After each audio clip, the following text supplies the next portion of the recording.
Durante 3 siglos, ellos dominaron el imperio más grande de la Tierra, un territorio que se extendía desde el mar Báltico hasta el Océano Pacífico, desde las tundras árticas hasta las fronteras de Persia. Y aunque se proclamaban siervos de Dios, en realidad vivían como dioses entre los hombres. De hecho, el águila de 2 cabezas de su dinastía miraba tanto al este como al oeste, vigilando un reino de riqueza inimaginable y pobreza desesperada, de palacios resplandecientes y aldeas primitivas. Durante generaciones, se erigieron como los autócratas más poderosos de Europa. Su palabra era ley a través de 11 usos horarios. Pero bajo la culpa y el esplendor, se acumulaban fuerzas que arrasarían no solo una dinastía, sino un mundo entero.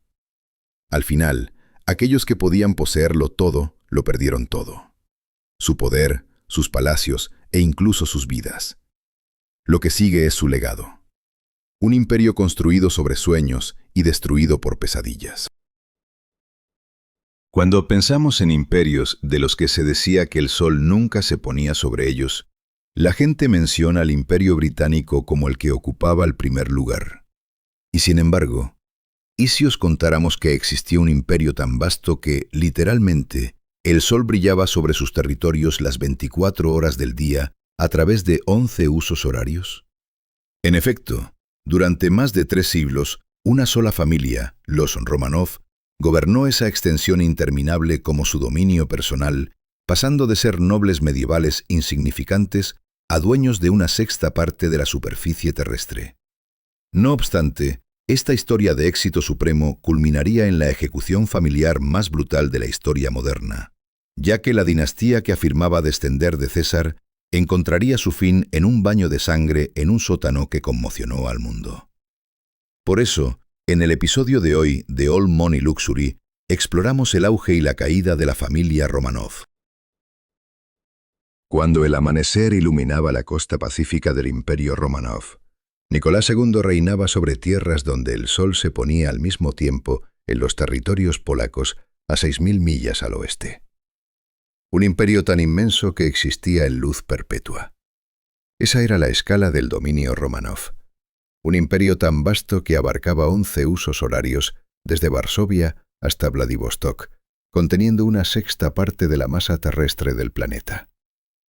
En medio de esa inmensidad, Nicolás manejaba una fortuna personal que los historiadores estiman entre 250 y 300.000 millones de dólares en moneda actual. Esa cantidad abrumadora no representaba solo riqueza, sino la propiedad absoluta de un imperio donde la línea entre el gobernante y el Estado se había disuelto por completo. A diferencia de los multimillonarios modernos que acumulan acciones y valores, los Románov poseían algo mucho más absoluto. Ellos eran dueños de Rusia misma. Los ministros acudían al zar en busca de fondos para dirigir sus departamentos, nunca al revés.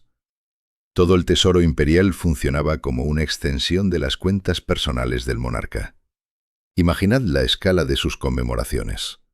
En 1913, Nicolás encargó 2.000 objetos Fabergé individuales solo como regalos para los invitados a la celebración del tricentenario de su dinastía. Cada pieza requería meses de artesanía maestra. Sin embargo, se repartían como obsequios de fiesta en la reunión de aniversario más costosa de la historia. El Palacio de Invierno se extendía a lo largo del río Neva en San Petersburgo, cubriendo 233.345 metros cuadrados con 1.500 habitaciones. Su magnificencia barroca incluía 1.886 puertas y 1.945 ventanas, cada una abriendo un testimonio de la ambición imperial. Los diplomáticos extranjeros que ascendían por la escalera de Jordán se veían abrumados por una grandeza calculada para impresionar y humillar a partes iguales. Pedro el Grande había establecido esa tradición de magnificencia abrumadora cuando se transformó de zar en emperador por pura fuerza de voluntad. No solo gobernaba Rusia, la reconstruyó por completo, fundando San Petersburgo en un pantano y declarando que rivalizaría con París y Londres. La corona imperial en sí contenía 4.936 diamantes que sumaban 2.858 quilates, coronada por una espinela roja del tamaño de un huevo de gallina. Dentro de la corona brillaba el legendario diamante Olaf, 189 quilates de perfección cristalizada, supuestamente robado de un ídolo en un templo hindú. El palacio de Catalina albergaba la sala de ámbar, 6 toneladas de ámbar báltico y pan de oro, creando paredes que resplandecían como luz solar capturada, valorada en $142 millones antes de su desaparición en la guerra. 50 huevos Fabergé surgieron de los talleres imperiales a lo largo de las décadas. Cada uno un universo de perfección mecánica joyelada que demandaba un año para completarse. La asignación anual personal de Nicolás II, de 200.000 rublos, podría haber alimentado provincias rusas enteras durante décadas. Sin embargo, ese imperio dorado albergaba una debilidad fatal en la figura de la emperatriz Alejandra, nieta de la reina Victoria, cuya sangre alemana resultaría políticamente tóxica durante la Gran Guerra. Su fe desesperada en Grigori Rasputín, el místico siberiano que afirmaba curar a su hijo hemofílico, generó escándalos que erosionaron la autoridad imperial como ácido sobre oro. El garaje imperial se llenó de tantos automóviles que los ministros de finanzas protestaron formalmente contra el entusiasmo automovilístico del zar por ser fiscalmente irresponsable. El creciente aislamiento de Alexandra y su dependencia de Rasputín convirtieron al Palacio de Invierno en una fortaleza dorada que se erigía contra la misma realidad. La familia siguió encargando tesoros y organizando bailes, mientras el fervor revolucionario se extendía por su imperio como un fuego devorando madera seca. Pero para comprender cómo una dinastía que reivindicaba su linaje de Julio César pudo derrumbarse de manera tan absoluta, hay que remontarse primero a su ascenso desde un don nadie medieval llamado André Kobela. Los verdaderos orígenes de la dinastía Románov se remontan a Andrei Ivanovich Kovila, un muchacho que sirvió en la corte moscovita durante el siglo XIV y que murió en algún momento después de 1347. Las crónicas históricas mencionan a Kovala una sola vez, en 1347, cuando Simeón de Moscú lo envió a Tver para escoltar a la novia de Simeón, hija de Alexander Makievich de Tver. Esta única aparición documentada resultaría más trascendental que todas las batallas y tratados de su época juntos. Afirmaciones genealógicas anteriores insistían en que Kavala llegó a Moscú en 1341 procedente de Prusia, donde su supuesto padre Glander Kambila había ganado fama resistiendo a los caballeros teutónicos. Los registros de la orden teutónica sí hacen referencia a un rebelde llamado Glander, lo que presta una ligera credibilidad a esta narrativa tan meticulosamente construida. Pero a finales del siglo XVII, una vez que los Románov habían asegurado el trono, sus humildes orígenes ya no bastaban. Surgió entonces una genealogía ficticia que afirmaba que André Kila descendía del mismísimo Julio César, convirtiendo a un muchacho insignificante en el heredero del mayor conquistador de Roma. Esta invención ponía de manifiesto cómo las familias reinantes reconstruyen sus historias para que encajen con su estatus contemporáneo, forjando orígenes mitológicos que legitiman su poder. La transformación de Kovila a Románov se produjo a través de matrimonios calculados y maniobras políticas a lo largo de varias generaciones. Roman Yuriovich Zakarian Koskin, que vivió aproximadamente entre 1500 y 1543, representó el eslabón clave en esta metamorfosis. Roman ocupó cargos como kolmnich y voivoda durante la década de 1530, rangos que lo situaban justo por debajo del estatus de boyardo en la nobleza rusa.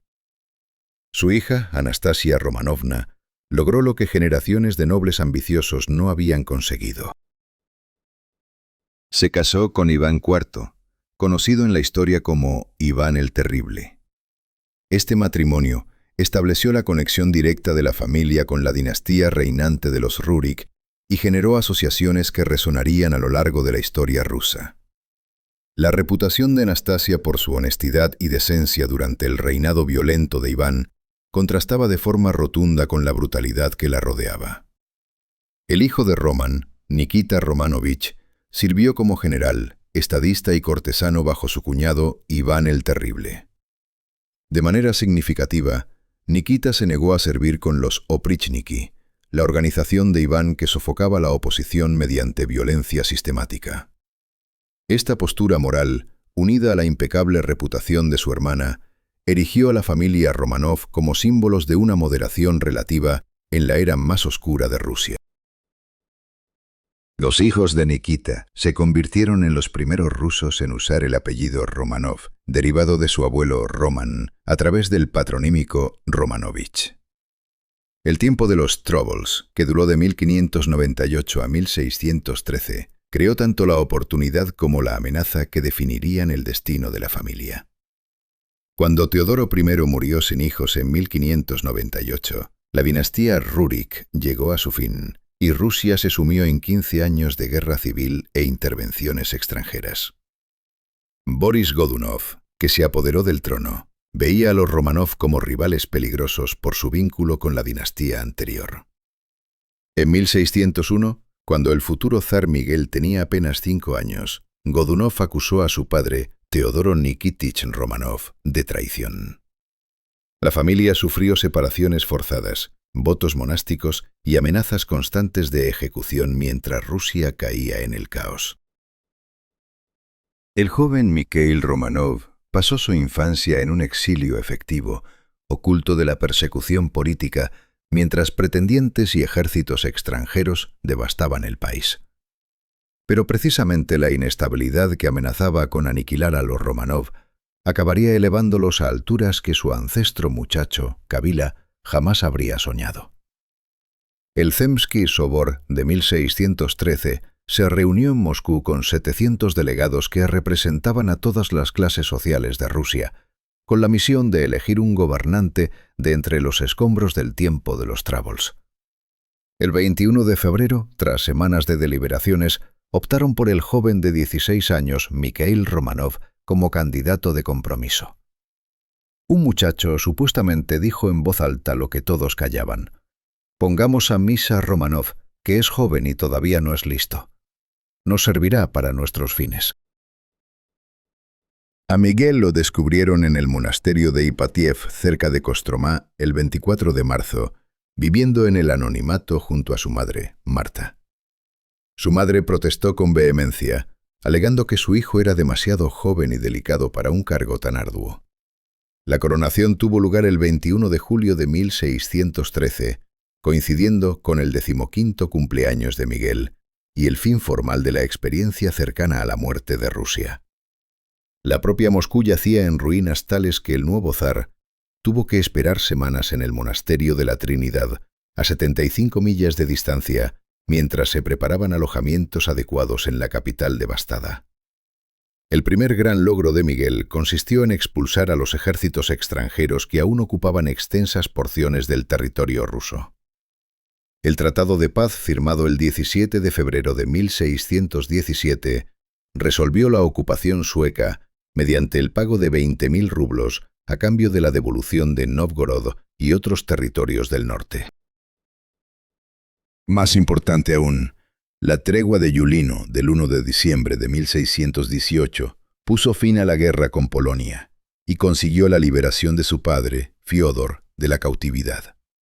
El regreso de Fiódor cambió por completo el carácter del reinado de Miguel, ya que el patriarca experimentado se convirtió en el gobernante efectivo de Rusia hasta su muerte en 1633.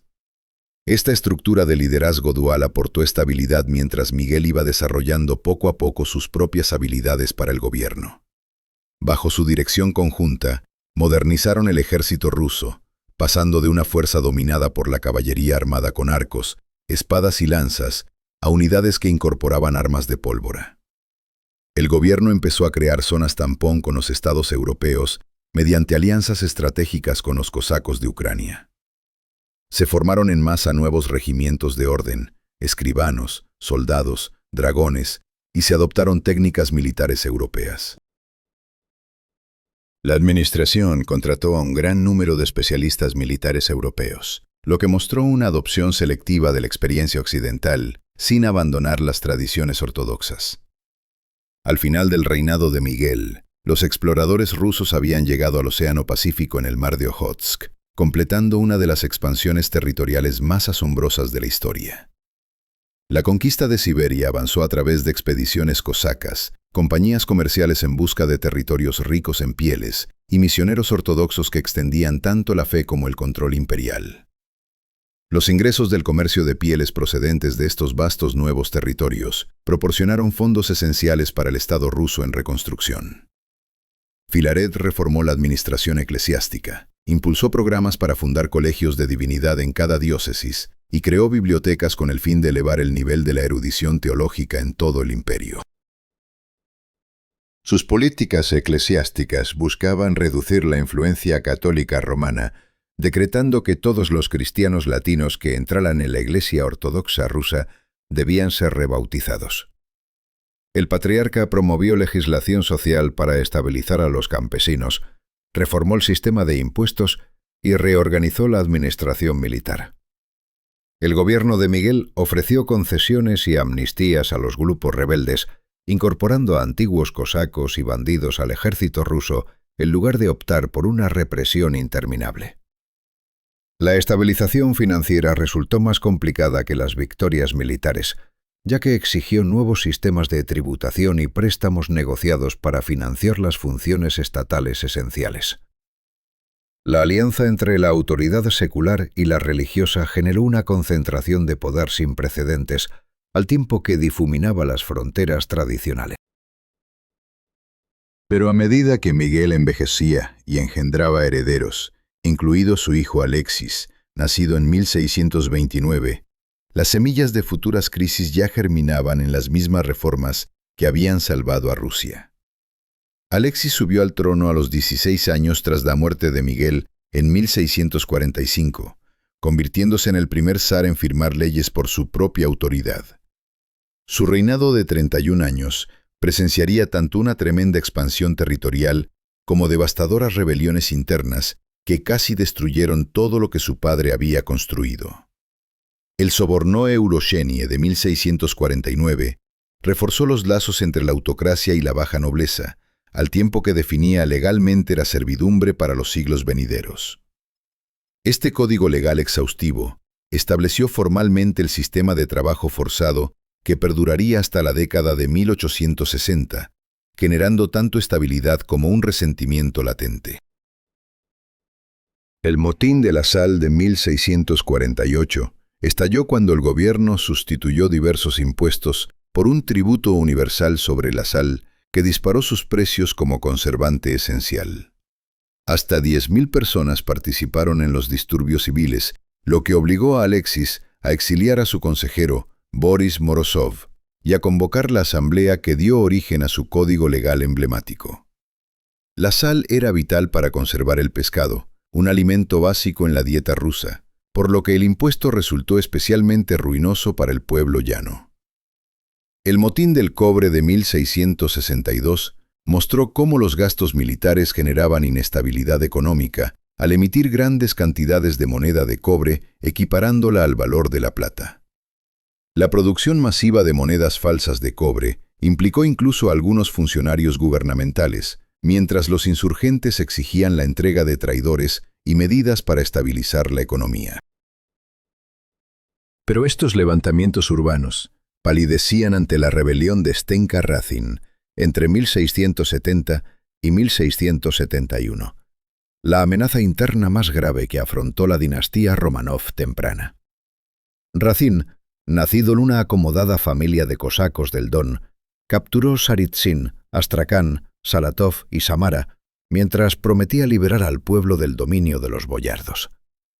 Sus fuerzas atrajeron a siervos fugitivos, kalmyks y diversos grupos descontentos que buscaban establecer una república cosaca a lo largo de toda la cuenca del Volga. La captura de Razin y su ejecución pública el 16 de junio de 1671 incluyeron el descuartizamiento en la plaza Bolotnaya de Moscú. Algunas fuentes describen cómo supuestamente gritó a su hermano que cerrara el pico, perro, cuando éste se ofreció a delatar a otros rebeldes. Las represalias sangrientas del régimen zarista solo avivaron el resentimiento popular contra el gobierno autocrático. Sin embargo, la controversia más perdurable del reinado de Alexis giró en torno al cisma en la Iglesia Ortodoxa rusa, que dividió para siempre el cristianismo en Rusia.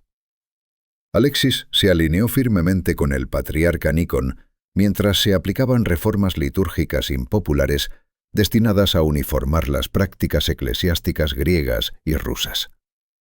Estas reformas provocaron una resistencia masiva entre los creyentes tradicionales que pasaron a conocerse como los viejos creyentes, generando divisiones que perdurarían durante siglos. El temperamento violento del patriarca Nikon y sus inclinaciones autoritarias le granjearon numerosos enemigos, lo que al final llevó a su descrédito a pesar del apoyo inicial de Alexis. El zar se distanció de Nikon, pero mantuvo las reformas controvertidas, lo que resultó en un compromiso que no satisfizo ni a los tradicionalistas ni a los reformistas. A los opositores de la reforma se les excomulgó, pero las comunidades de viejos creyentes sobrevivieron y contribuyeron a las revueltas populares a lo largo de finales del siglo XVII. Alexis se casó 2 veces y tuvo 16 hijos de ambas uniones, aunque la mortalidad infantil siguió siendo devastadoramente alta. Su primera esposa, María Ilonichner Miloslavskaya, dio a luz a 13 niños entre 1648 y 1669, antes de morir poco después del último parto. Su segundo matrimonio, con Natalia Kirilovna Nariskina, en 1671, produjo 3 hijos más, entre ellos el futuro Pedro el Grande.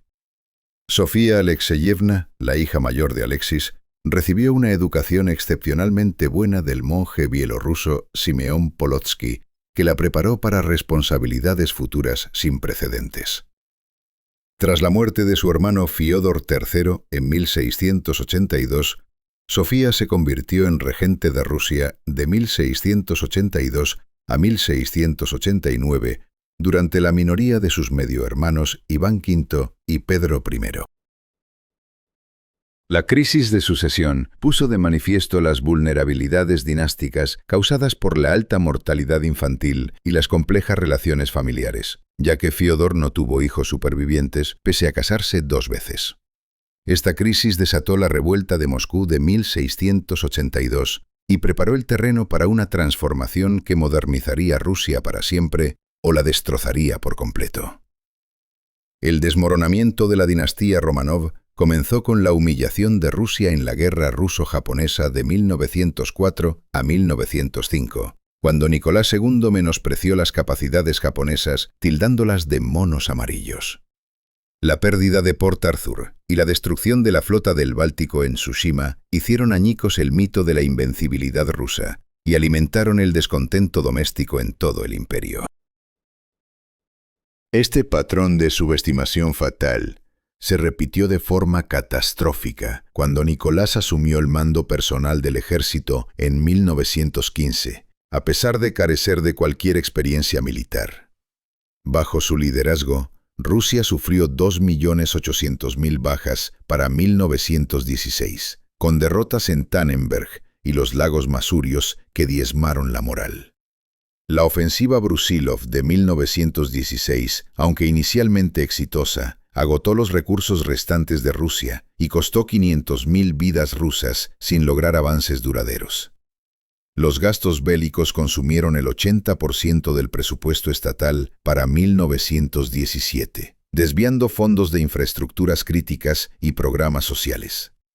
La decisión del gobierno de imprimir moneda sin respaldo provocó una hiperinflación, con los precios de los bienes básicos subiendo un 400%, mientras los salarios se estancaban. Las escaseces de alimentos se volvieron endémicas después de que el ejército requisara el 30% de la capacidad ferroviaria para transportes de tropas, paralizando los envíos de grano a las ciudades. Para febrero de 1917, la ración diaria de pan en Petrogrado cayó a 300 gramos por persona, lo que encendió protestas masivas que pronto engulleron la capital. La emancipación de los siervos en 1861 había creado una clase de campesinos sin tierra cada vez más atraída por ideologías revolucionarias, con 1.500 revueltas agrarias registradas entre 1914 y 1917. Los trabajadores industriales soportaban turnos de 14 horas en fábricas operando a capacidad bélica, mientras se ignoraban las regulaciones de seguridad, lo que llevaba a accidentes frecuentes. La masacre de Lena, de 1912, en la que tropas mataron a 270 mineros en huelga de oro, ejemplificó la respuesta brutal del régimen a las disputas laborales. La disolución de la Duma por parte de Nicolás II en 1915 y su dependencia de asesores reaccionarios como Piotr Stolypin exacerbaron las tensiones políticas. Las reformas agrarias de Stolypin aumentaron la producción agrícola en un 30%, pero no abordaron la desigualdad sistémica, ya que los kulaks ricos consolidaron tierras a expensas de los pobres rurales. El origen alemán de la zarina Alexandra durante la guerra y su dependencia de Grigori Rasputín, que influía en los nombramientos ministeriales, alimentaron sospechas de traición e incompetencia. Cuando estallaron huelgas en Petrogrado en febrero de 1917, Nicolás descartó las advertencias como tonterías y ordenó a las tropas disparar contra los manifestantes. Esto desencadenó la Revolución de Febrero, ya que 170.000 soldados se amotinaron y se unieron a los insurgentes contra sus oficiales. El Tratado de Brest-Litovsk de 1918 cedió el 34% de la población de Rusia y el 89% de sus yacimientos de carbón a Alemania. Una humillación nacional. Los bolcheviques capitalizaron el hastío por la guerra, promoviendo lemas como la paz y el pan para socavar la legitimidad del gobierno provisional. La incapacidad de los Románov para adaptarse a las corrientes políticas del siglo XX, como el auge del socialismo y el nacionalismo, los dejó aislados de todas las clases sociales. Incluso las élites conservadoras retiraron su apoyo tras la masacre de los días de julio de 1917, al reconocer el colapso irreversible de la dinastía. La economía agraria anterior de Rusia, dependiente de prácticas feudales obsoletas, se había derrumbado bajo la doble presión de la guerra y una gestión catastrófica. La masacre del Domingo Sangriento de 1905 seguía fresca en la memoria popular, como un recordatorio de la disposición de la dinastía a masacrar a sus propios súbditos. Para 1917, la dinastía Románov, que había gobernado durante 3 siglos, se encontró abandonada por el ejército, la aristocracia y el pueblo por igual. El escenario estaba preparado para un ajuste de cuentas que transformaría no solo el destino de una familia, sino el curso mismo de la historia mundial. Tras su abdicación, el 15 de marzo de 1917, Nicolás II y su familia sufrieron una humillación creciente en la casa Ipatiev de Ekaterimburgo. Sus captores tapiaron las ventanas, realizaban inspecciones horarias en las habitaciones y redujeron sus raciones al pan negro de los soldados. Los guardias bolcheviques circulaban dibujos obscenos de la zarina y Rasputín, mientras que gritos nocturnos de «os van a matar» aterrorizaban a la familia. El 17 de julio de 1918, un pelotón de fusilamiento dirigido por Yakov Yurovsky ejecutó a los Románov en una habitación del sótano. El análisis forense posterior reveló heridas de bayoneta en las hijas, lo que sugiere que algunas sobrevivieron al tiroteo inicial antes de ser rematadas brutalmente. Los cuerpos fueron rociados con ácido sulfúrico y enterrados en un pozo de mina. Sus restos no se descubrieron hasta 1979. El análisis de ADN en 1991 y 2007 confirmó las identidades de los 7 Románov, poniendo fin a décadas de especulaciones sobre supervivientes. El análisis desmontó a impostoras como Anna Anderson, una mujer polaca que afirmó ser Anastasia durante décadas. Las coincidencias de ADN mitocondrial con el príncipe Felipe, un pariente materno de Alejandra, y la heteroplasmia en los restos de Nicolás proporcionaron pruebas irrefutables. A pesar de la validación científica, La Iglesia Ortodoxa rusa rechazó inicialmente los hallazgos, retrasando el reentierro hasta 1998 en la Catedral de San Pedro y San Pablo de San Petersburgo. El descubrimiento en 2007 de los restos de Alexei y María resolvió las dudas pendientes, aunque la Iglesia solo reconoció su autenticidad en 2015. En 2000, los Romanov fueron canonizados como portadores de pasión por su mansedumbre durante el cautiverio, transformando a gobernantes fallidos en mártires. Esta rehabilitación religiosa coincidió con los esfuerzos de Vladimir Putin por apropiarse de la simbología imperial, como la readopción del escudo del águila bicéfala. Putin enmarca la expansión territorial moderna como un renacimiento de la gloria de la era Romanov, instrumentalizando su memoria para fines políticos contemporáneos. Movimientos monárquicos como la micronación Imperio Romanov abogan por una restauración constitucional, aunque carecen de apoyo mainstream en la Rusia actual. El estilo de vida opulento de los Romanov, ejemplificado por los huevos Fabergé y la reconstruida sala de ámbar, sigue fascinando a millones en exposiciones globales. Sin embargo, su gobierno sigue siendo controvertido. Mientras algunos ven a Nicolás como un mártir, los historiadores destacan su masacre del Domingo Sangriento de 1905 y la supresión sistemática del disenso. La Iglesia de la Sangre, construida en el sitio de la casa Ipatiev, sirve como destino de peregrinación, fusionando veneración religiosa con turismo oscuro. La ambivalencia de la Rusia moderna hacia los Romanov refleja tensiones más amplias entre el legado soviético y la nostalgia imperial. Como señala el historiador Simon Sebag Montefiore, los Romanov atormentan a Rusia como ninguna otra dinastía, un recordatorio de la grandeza perdida y el precio de la tiranía. Su historia perdura como un cuento cautelar de arrogancia autocrática, inmortalizada en películas y debates académicos sobre lo que podría haber sido si hubieran abrazado la reforma. Desde la mención única de Andrei Kovila en las crónicas del siglo XIV hasta el análisis de ADN que confirma los restos reales, el arco de los Romanov abarca desde la oscuridad hasta la fama global. Su legado oscila entre la reverencia y el revisionismo, un espejo de la lucha continua de Rusia por definirse a sí misma. 3 siglos de poder absoluto, riqueza ilimitada y genio artístico crearon algo extraordinario en las capitales imperiales de Rusia. Un mundo donde la arquitectura rozaba lo divino y el lujo no conocía límites. Los Romanov construyeron sus palacios no solo como hogares, sino como declaraciones al mundo, diseñando espacios donde una sola habitación recubierta de ámbar podía costar más que una torre de oficinas moderna. A través de salones más largos que piscinas olímpicas y junto a fuentes que bailaban sin electricidad, estas residencias fueron testigos de los momentos más dramáticos de la historia.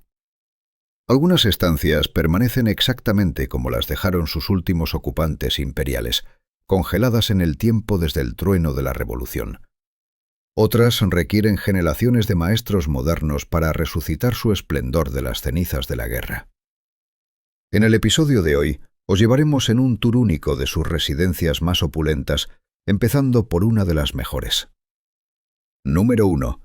Palacio de Invierno, San Petersburgo. En el apogeo del poderío imperial ruso, se erige el Palacio de Invierno, una colosal obra maestra barroca que funcionó como residencia oficial de los emperadores rusos desde 1732 hasta 1917. Asomándose a las orillas del río Neva en San Petersburgo, este triunfo arquitectónico abarca 233.345 metros cuadrados e incluye 1.500 habitaciones que susurran relatos de poder, revolución y profundas transformaciones sociales. El palacio adquirió su forma final y magnífica bajo la dirección del arquitecto italiano Bartolomeo Rastrelli, quien culminó su visión en 1762. Su imponente fachada principal se extiende 215 metros y domina la plaza del palacio con un despliegue intrincado de arte barroco. El exterior, pintado en tonos ricos de verde y blanco, presenta molduras de estuco elaboradas mientras que 176 figuras esculpidas montan guardia eterna a lo largo de la línea del tejado. Dentro de sus muros, unas notables 1.886 puertas y 1.945 ventanas forman un laberinto intrincado de grandeza imperial. El piano nobile, que ocupa la primera planta, albergaba los principales salones de Estado y los aposentos privados de la familia imperial. En la segunda planta se instalaron a los cortesanos de alto rango y funcionarios importantes, respetando las estrictas divisiones jerárquicas que definían la vida en la corte. Cada habitación narra su propia historia de poder y prestigio. La escalera de Jordania, con sus tallas doradas y peldaños de mármol, daba la bienvenida a diplomáticos extranjeros y a la nobleza. El salón de los mariscales de campo exhibía retratos de héroes militares, mientras que el salón de Alejandro, dedicado al emperador Alejandro I, deslumbraba a los visitantes con columnas blancas y trofeos militares capturados durante las guerras napoleónicas. El Palacio de Invierno fue testigo de momentos decisivos que moldearon el destino de Rusia. Aquí los emperadores declaraban guerras y negociaban paces. La primera Duma estatal rusa abrió sus sesiones en estos muros en 1906, inaugurando un breve experimento con la democracia parlamentaria. En 1914, el emperador Nicolás II se asomó a su balcón para arengar a las tropas que partían hacia la Primera Guerra Mundial.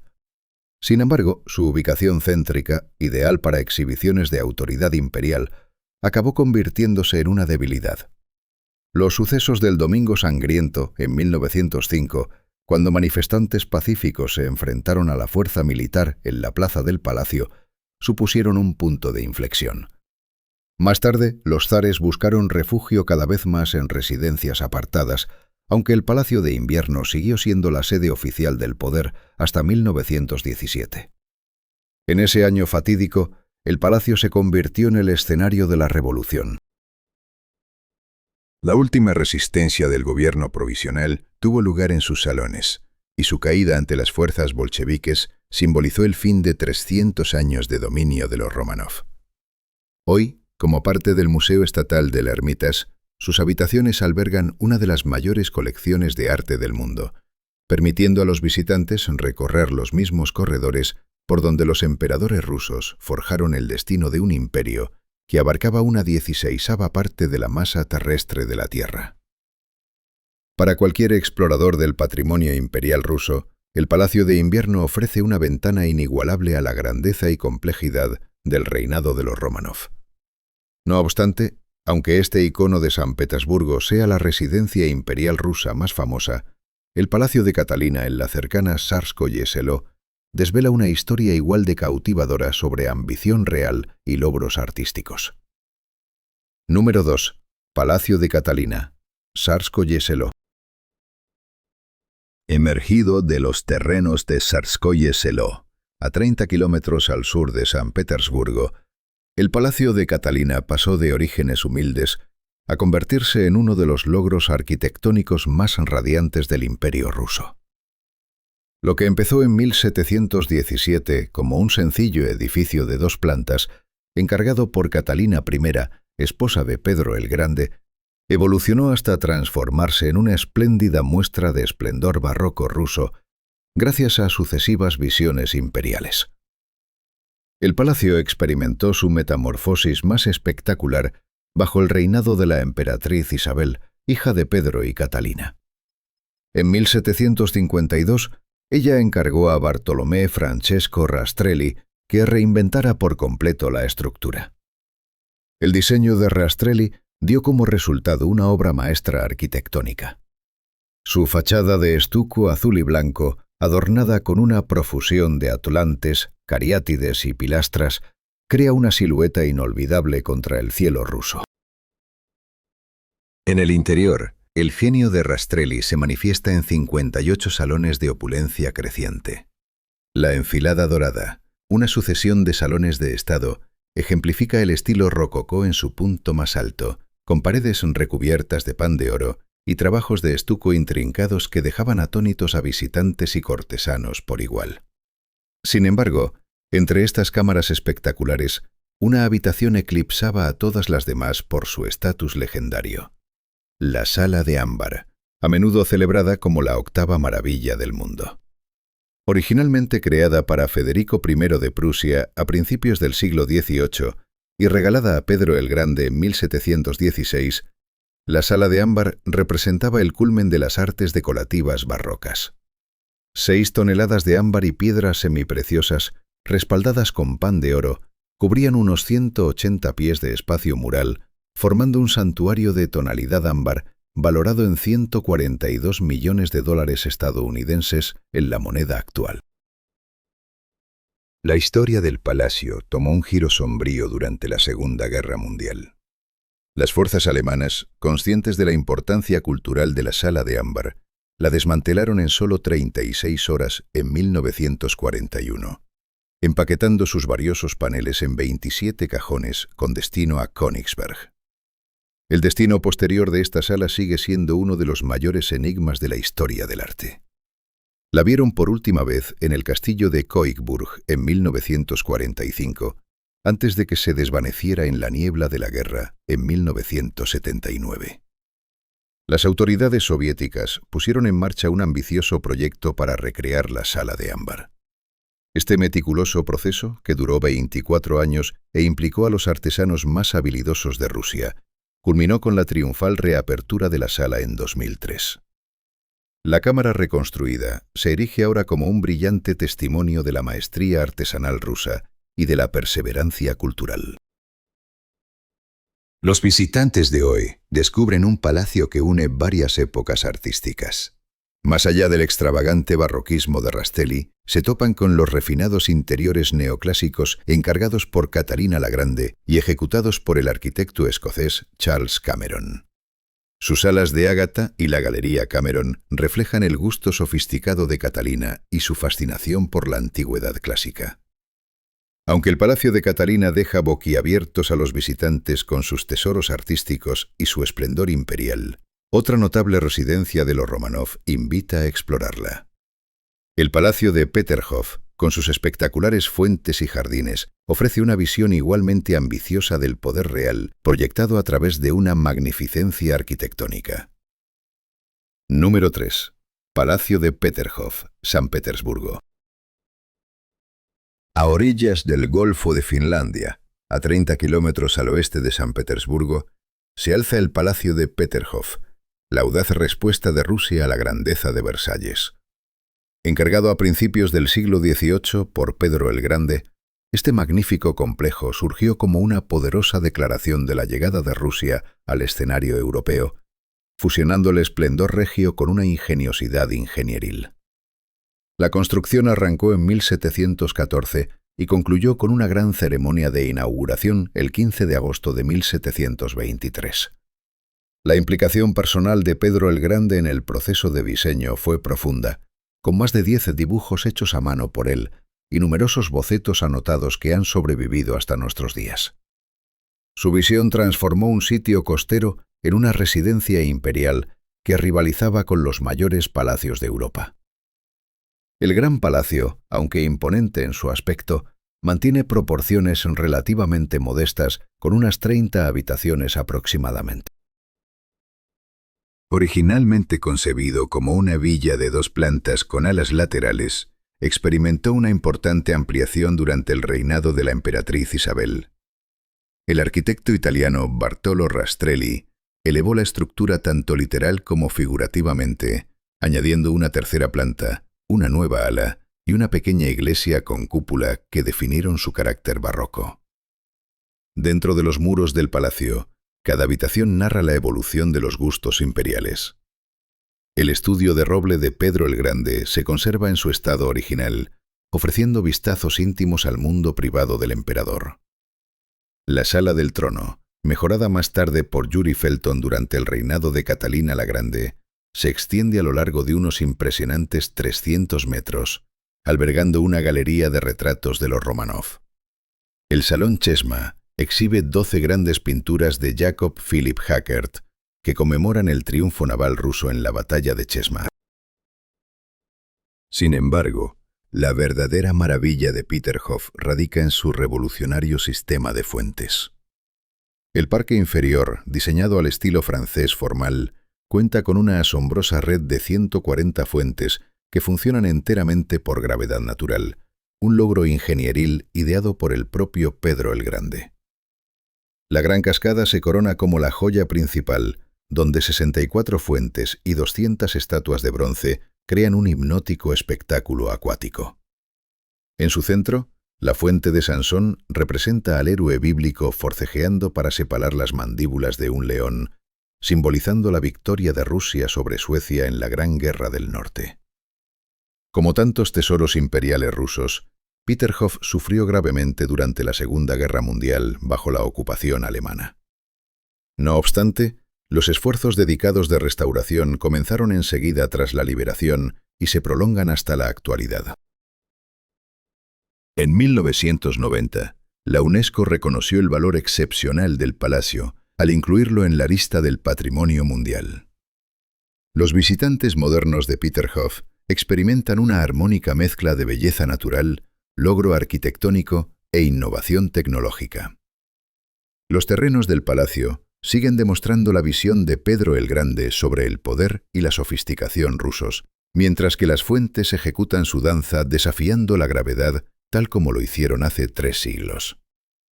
Aunque Peterhof deslumbra con sus espectáculos al aire libre y su grandeza formal, el Palacio de Alejandro presenta un lado más íntimo de la vida imperial, donde los últimos Románov buscaban refugio de las presiones del gobierno. Número 4. Palacio de Alejandro, Tsarskoye Selo.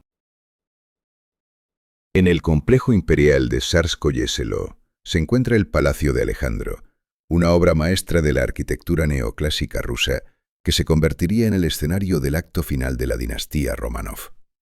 Encargado por Catalina la Grande en 1792 para su nieto, el futuro emperador Alejandro I, el palacio se levantó rápidamente del suelo y se completó en solo 4 años, bajo la hábil dirección del arquitecto italiano Giacomo Quarenghi. Aunque el propio Alejandro I pasó poco tiempo en sus muros tras ascender al trono, las generaciones posteriores de Románov adoptaron el palacio con creciente devoción. Nicolás I, en particular, invirtió recursos considerables en mejorar tanto los interiores como los jardines circundantes, sentando las bases para lo que se convertiría en un retiro familiar muy querido. El palacio alcanzó el punto culminante de su importancia histórica durante el reinado de Nicolás II.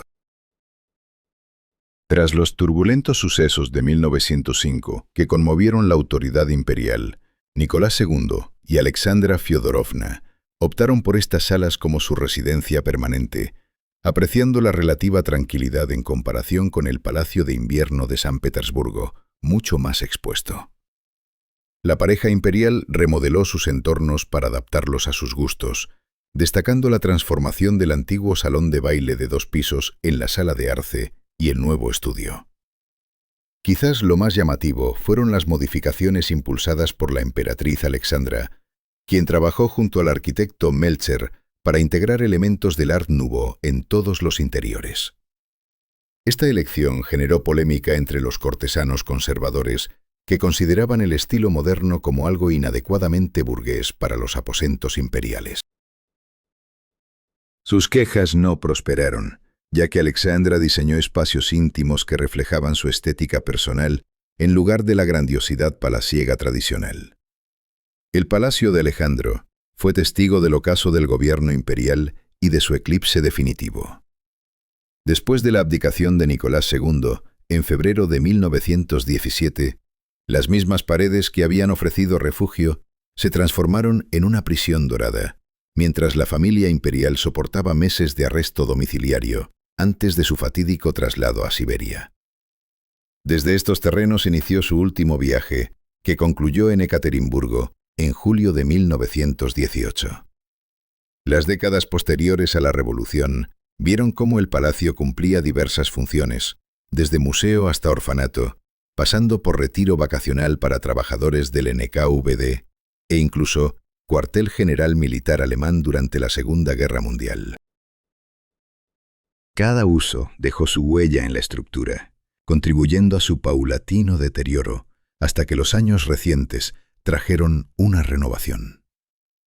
Agosto de 2021 inauguró un nuevo capítulo al reabrir el Palacio de Alejandro al público tras amplias restauraciones.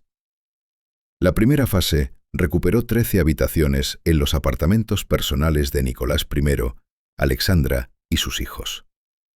Estos interiores, reconstruidos con meticulosidad, exhiben ahora los muebles originales y objetos personales, permitiendo a los visitantes atisbos íntimos del mundo privado de la última familia imperial rusa. Aunque el Palacio de Alejandro desvela el lado personal de la vida imperial, el Palacio de Gatchina muestra otra cara del dominio de los Románov, una mezcla única de fortaleza medieval y palacio clásico que sirvió de santuario al emperador Alejandro III. Número 5. Palacio de Gatchina. Surgiendo del suelo ruso como una fusión impactante de palacio clásico y fortaleza medieval, el Palacio de Gatchina tomó forma en 1766 bajo el mecenazgo de Catalina la Grande.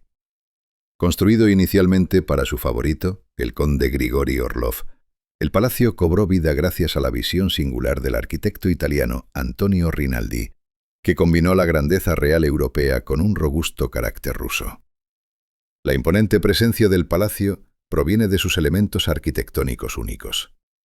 Hecho con piedra caliza local de Butte, el edificio central de 3 pisos se erige flanqueado por torres pentagonales, mientras galerías semicirculares conectan con alas de servicio de una sola planta. Esta combinación extraordinaria creó una residencia imperial que proyectaba elegancia y fuerza sobre el paisaje circundante. Tras la muerte de Orlov en 1783, Catalina II recompró la finca y se la regaló a su hijo, el futuro emperador Pablo I. Bajo las indicaciones de Pablo, el palacio experimentó una transformación sustancial. El arquitecto Vincenzo Brenna acentuó sus cualidades de fortaleza, reflejando los intereses militares del emperador y erigiendo una estructura que simbolizaba tanto el poder imperial como la solidez defensiva. El siglo XIX trajo oleadas de cambios a Gatchina. El emperador Nicolás I impulsó importantes obras de reconstrucción en la década de 1840, contando con el arquitecto Román Ivanovich Kuzmin.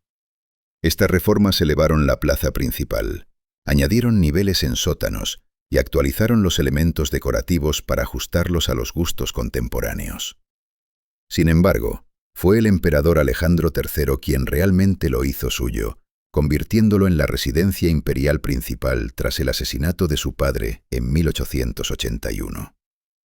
Durante el reinado de Alejandro III, Gatchina se ganó su fama como la ciudadela de la autocracia. El emperador modernizó el palacio de manera extensa, instalando calefacción interior, iluminación eléctrica, redes telefónicas y sistemas de fontanería avanzados. Su afición por la caza moldeó el carácter del palacio, especialmente visible en la sala del arsenal y la escalera principal, donde trofeos impresionantes adornaban las paredes. La importancia del palacio trascendía sus muros, ya que Gatchina se convirtió de facto en la capital del Imperio ruso durante el reinado de Alejandro III. La población circundante creció con rapidez para acoger a un flujo de cortesanos, funcionarios y oficiales militares. El vasto parque paisajístico inglés ofrecía espacio para entretenimientos reales, desde expediciones de caza hasta actividades deportivas invernales como el esquí y el trineo. El futuro Nicolás II pasó sus años de formación en Gatchina, criándose en los apartamentos privados bastante sencillos de sus padres. Esas estancias que se conservan hasta hoy suponen un contraste impactante con las grandiosas salas de estado del palacio y muestran el rostro más íntimo de la vida imperial. Ese contraste entre el esplendor oficial y la calidez familiar abre una ventana única al mundo complejo de la realeza rusa. Hoy en día, el Palacio de Gatchina funciona como museo y sitio de patrimonio mundial de la UNESCO, guardando siglos de historia imperial entre sus muros de piedra caliza. Los visitantes recorren las salas de estado de Pablo I y María Feodorovna, los aposentos privados de zares posteriores, y exposiciones que relatan el papel clave del palacio en la historia de Rusia. Por sus pasillos resuenan los pasos de emperadores que forjaron un imperio, cada uno dejando su huella en esta mezcla singular de fortaleza y palacio. Hoy, 3 millones de obras de genialidad humana reposan dentro de muros verde mar que se extienden más que 2 campos de fútbol. Las obras maestras de Rembrandt captan la luz que entra por 2000 ventanas. Un pavo real mecánico de oro sigue marcando el tiempo en un silencio perfecto, igual que lo ha hecho durante siglos. Este es el Palacio de Invierno de San Petersburgo, donde piedras preciosas revisten salas enteras, donde la alfombra más antigua del mundo narra historias de reyes de antaño, y donde hasta los picaportes exigían guantes blancos para pulirlos. Pero en una gélida noche de diciembre de 1837, esta casa del tesoro de la civilización se convirtió en un infierno que iluminó el cielo ruso. Con las temperaturas cayendo a -30 grados, los bomberos observaban impotentes cómo su agua se convertía en láminas de hielo antes de llegar a las llamas. En el interior, obras de arte invaluables se derretían, los suelos se derrumbaban, y 3 siglos de esplendor imperial parecían condenados a desaparecer en cenizas. Lo que vino después desafiaría todo lo que creemos saber sobre las capacidades humanas.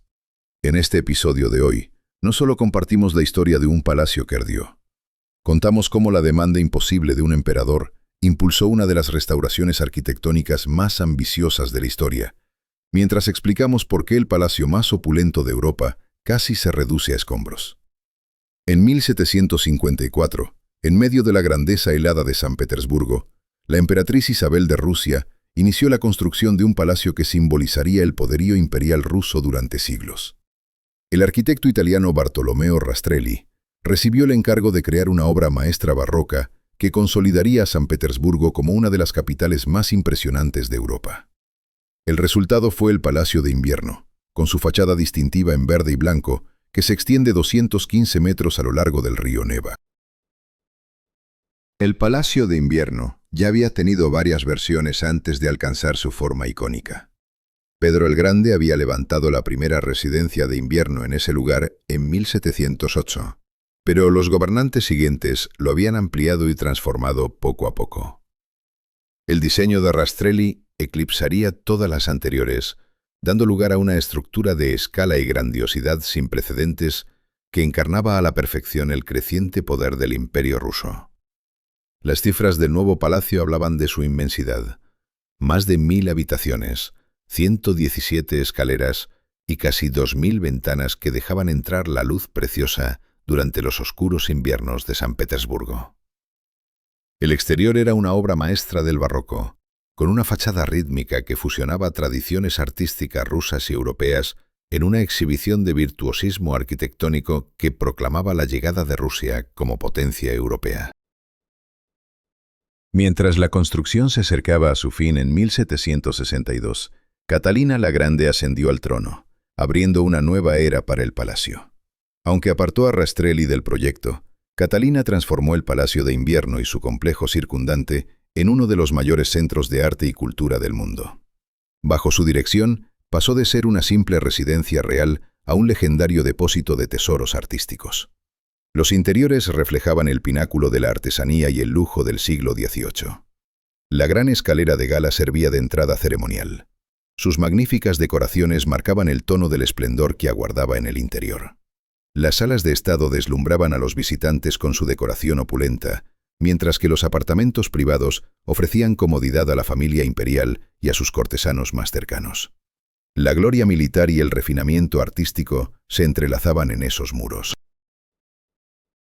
La Galería de la Guerra de 1812 mostraría más tarde 332 retratos de generales que combatieron contra Napoleón, mientras el complejo palaciego se expandía para incluir 3 edificios adyacentes conocidos colectivamente como el Hermitage, que albergaban la creciente colección de arte de Catalina y formarían el núcleo de uno de los museos más prestigiosos del mundo. El complejo palaciego operaba como una ciudad en sí misma, albergando no solo a la familia imperial, sino también a cientos de sirvientes, funcionarios y guardias. Cada rincón de la vasta estructura cumplía una función, desde las grandiosas salas de Estado donde se gobernaban imperios hasta las innumerables áreas de servicio que mantenían en marcha la enorme casa. A principios del siglo XIX, el Palacio de Invierno se erigía como el auténtico centro del Imperio ruso. Todos los momentos clave en la existencia de la familia imperial y del Estado se vivían entre sus muros. Grandes bailes, recepciones diplomáticas, bodas reales y funerales de Estado se celebraban en sus fastuosas salas. Sin embargo, este emblema del poder imperial iba a afrontar un reto sin precedentes en el invierno de 1837, cuando un incendio devastador puso en peligro años de logros arquitectónicos y artísticos. El 17 de diciembre de 1837, con el invierno atenazando San Petersburgo, el humo empezó a brotar del Palacio de Invierno.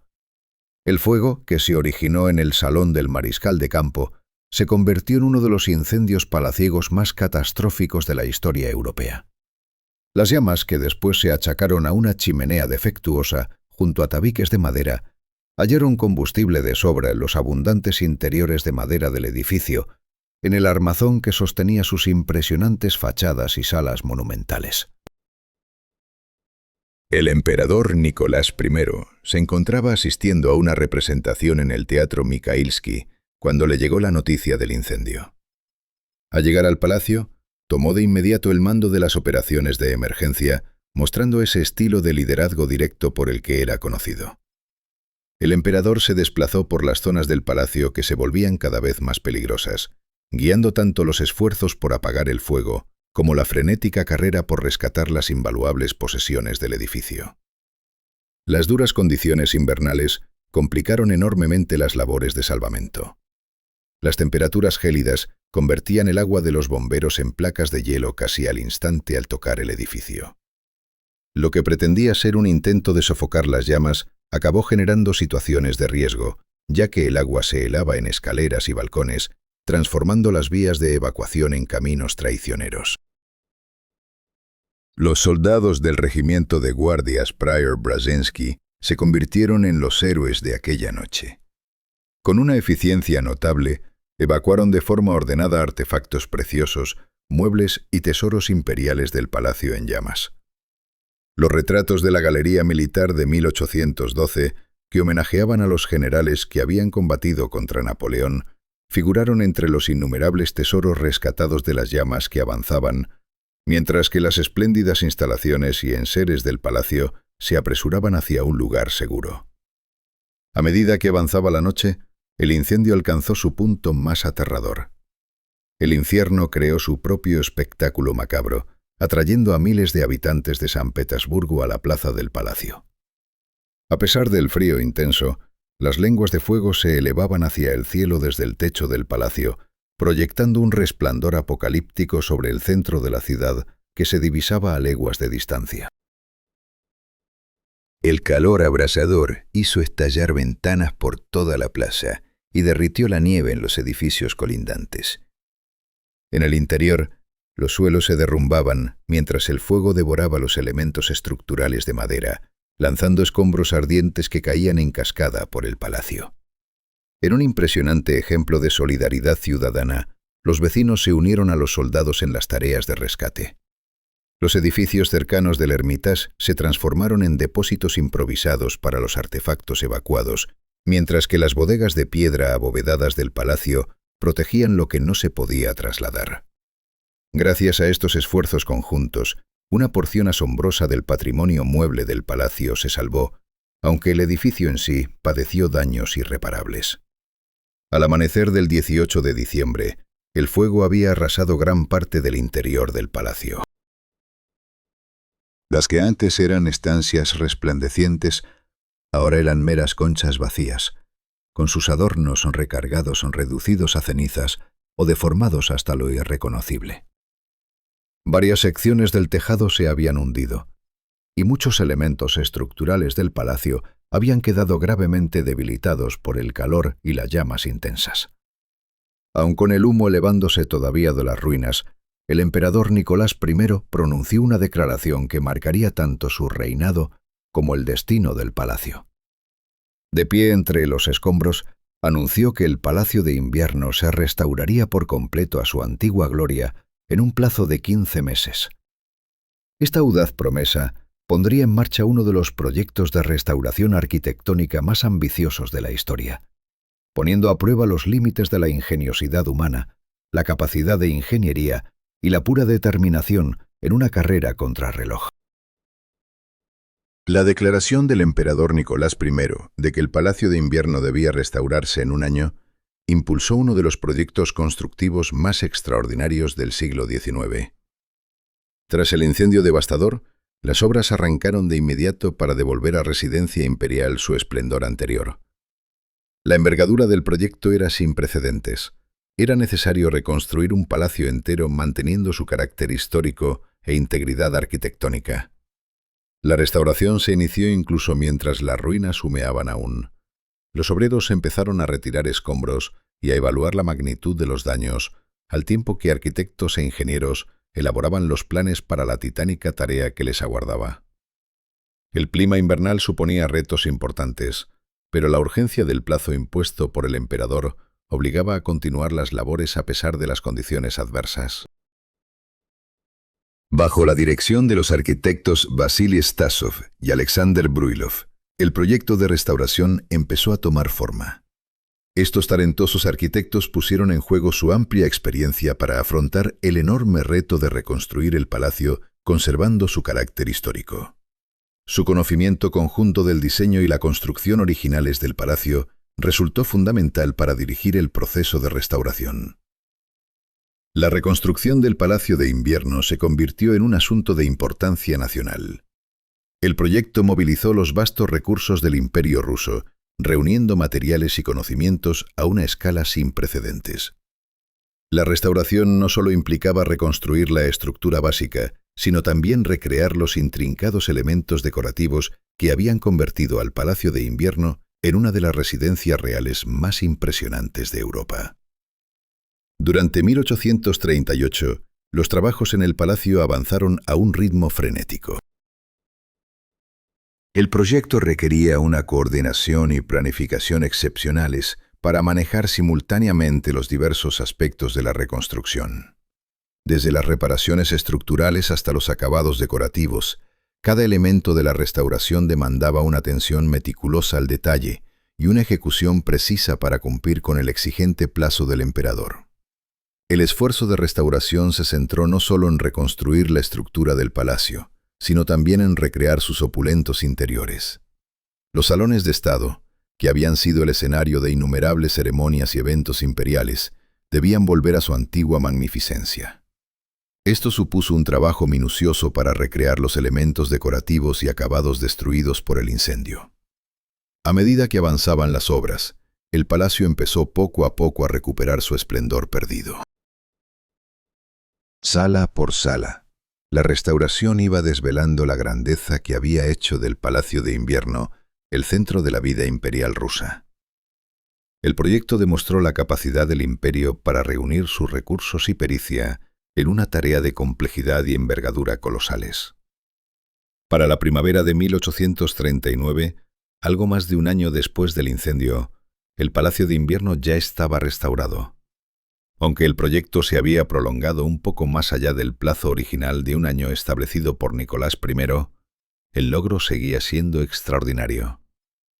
El palacio restaurado se erigió como un monumento a la determinación y el talento rusos, reservando una de las construcciones más significativas del imperio para las generaciones futuras. El Palacio de Invierno continuaría desempeñando su papel como residencia oficial de los emperadores rusos y símbolo del poder imperial y los logros culturales. Tras su restauración en 1839, el Palacio de Invierno prosiguió su función como residencia oficial de la familia imperial rusa y la expresión más grandiosa del poder estatal ruso. El conjunto palaciego ya había iniciado su transformación en una institución cultural pública cuando en 1852 se abrió el primer museo público en los edificios adyacentes del Hermitage. Esto supuso el comienzo de una evolución gradual desde una colección imperial privada hasta una institución pública. El Palacio de Invierno fue testigo de otro momento decisivo en la historia rusa. El 7 de noviembre de 1917, 25 de octubre en el antiguo calendario juliano, durante la Revolución Bolchevique. El palacio, que albergaba entonces al gobierno provisional que gobernaba Rusia desde la Revolución de Febrero, cayó ante los bolcheviques sin el asalto dramático que a menudo se describe en la mitología revolucionaria. En su lugar, un pequeño grupo de guardias rojos entró en el palacio y arrestó a los ministros del gobierno provisional, marcando el fin de la era imperial que había definido el edificio durante tanto tiempo. En los años posteriores a la Revolución, el conjunto palaciego experimentó una transformación paulatina. El Hermitage, ya establecido como museo estatal, empezó a extender su presencia al interior del Palacio de Invierno mismo. El proceso de convertir los espacios imperiales en galerías públicas avanzó de manera constante mientras el gobierno soviético se esforzaba por transformar este símbolo de la monarquía en una institución de educación pública y patrimonio cultural. Los salones de Estado que una vez habían albergado ceremonias imperiales encontraron un nuevo propósito como galerías. Sus elaboradas decoraciones ahora proporcionaban un contexto histórico para la exposición del arte. La integración del Palacio de Invierno en el complejo museístico representó un cambio significativo en la vida cultural rusa. Durante la Segunda Guerra Mundial, cuando las fuerzas alemanas amenazaban Leningrado, el palacio y sus colecciones se enfrentaron a una nueva crisis. El personal del museo comenzó a evacuar los tesoros del Hermitage incluso antes de que empezara el sitio, enviando objetos no solo a los Urales, sino a diversos lugares seguros. Sin embargo, incluso durante el devastador sitio de 872 días de Leningrado, el palacio siguió siendo un centro de vida cultural. Sus amplios sótanos sirvieron como refugios antiaéreos, mientras que el edificio albergaba tanto a personas como actividades culturales a lo largo de la prueba, manteniendo viva la llama de la civilización en la ciudad sitiada. Las décadas de posguerra trajeron tanto restauraciones como cambios al Palacio de Invierno. Aunque se hicieron esfuerzos por preservar el carácter histórico del palacio, el período soviético vio enfoques variados en cuanto a su conservación y uso. Algunas zonas experimentaron una meticulosa restauración, en tanto que otras sufrieron etapas de abandono o se adaptaron a usos distintos, lo que ilustra la complicada interacción entre la ideología soviética y el legado imperial. El Palacio de Invierno de hoy representa un emblema de siglos de historia y cultura rusa, al constituir el núcleo del Museo Estatal del Hermitage, una de las instituciones culturales más grandes y prestigiosas del planeta. El complejo museístico, que abarca varios edificios contiguos, aloja una impresionante colección de más de 3 millones de piezas que abarcan toda la extensión del patrimonio cultural humano.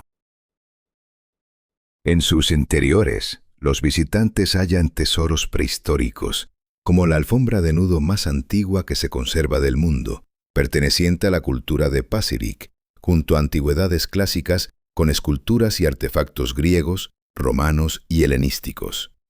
Las salas del palacio exhiben una vasta selección de arte europeo occidental, que incluye obras maestras de Leonardo da Vinci, Rembrandt y Picasso. Entre sus joyas más extraordinarias, destaca el reloj del pavo real dorado creado por James Cox, una obra maestra de la artesanía del siglo XVIII. El museo custodia asimismo una notable colección de pinturas del siglo de oro holandés y barroco flamenco, que figura entre las más destacadas que existen. Por si fuera poco, los visitantes de la actualidad pueden recorrer espacios grandiosos como la Escalera de Jordán, el Salón de San Jorge y la Sala Malikite. Cada una de estas estancias narra su propia historia del pasado imperial de Rusia. Mientras millones de personas traspasan su umbral anualmente, recorren los mismos corredores donde la historia rusa viró de la monarquía al museo, y donde los tesoros antaño exclusivos de los emperadores ahora son patrimonio de todos.